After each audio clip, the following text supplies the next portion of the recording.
ఈరోజు పెన్షన్స్ కావచ్చు, 3,000 నుంచి 4,000 ఇస్తున్నాం. 65 లక్షల మందికి ఇస్తున్నాం. 65 లక్షల మందికి, ఒకరికిద్దరు కాదు.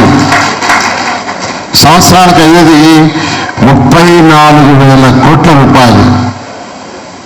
ఒక సంవత్సరానికి అయ్యేది పెన్షన్స్లో కేవలం 34,000 కోట్లు.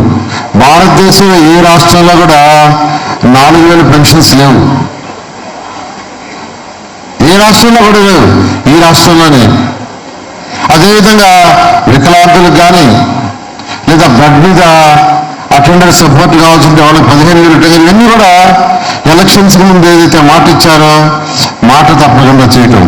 అదేవిధంగా తల్లికి వందనం, తల్లికి వందనంలో 67 లక్షల మంది పిల్లలకి ఇస్తున్నాం. 67 లక్షలు, 1-2 కాదు. ఎంతమంది పిల్లలు ఉంటే అంతమంది.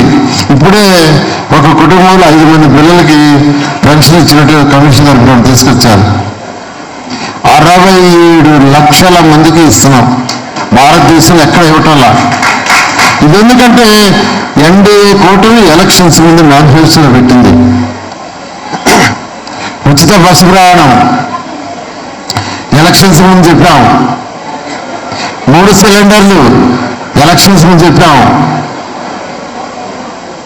అదేవిధంగా రైతు సోదరులకి 20,000 రూపాయలు కేంద్ర ప్రభుత్వం 6,000 ఇస్తుంది, 14,000 రాష్ట్ర ప్రభుత్వం ఇస్తుంది, 20,000 రూపాయలు.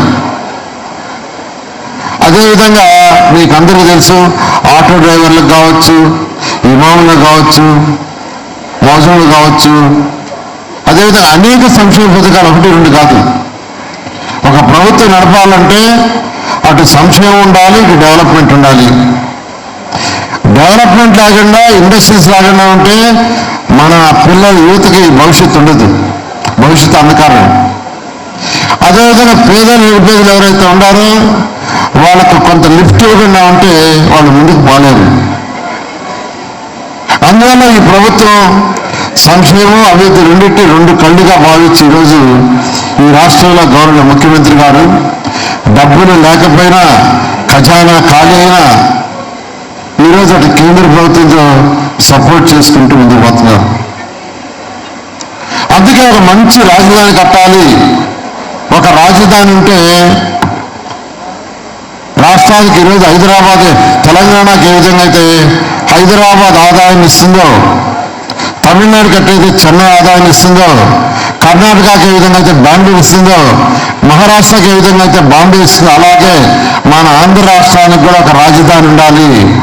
అక్కడ నుంచి ఇన్కమ్ జనరేట్ కావాలి, మిగతా అన్ని జిల్లాలకి పంచాలని ఉద్దేశించి ఈరోజు గౌరవ ముఖ్యమంత్రి గారు రాజధాని మీద ప్రత్యేకమైన దృష్టి సాధించి ప్రపంచంలో ఉన్న రాజధానుల్లో టాప్ 5లో ఒకటి కట్టాలని నిర్ణయించారు.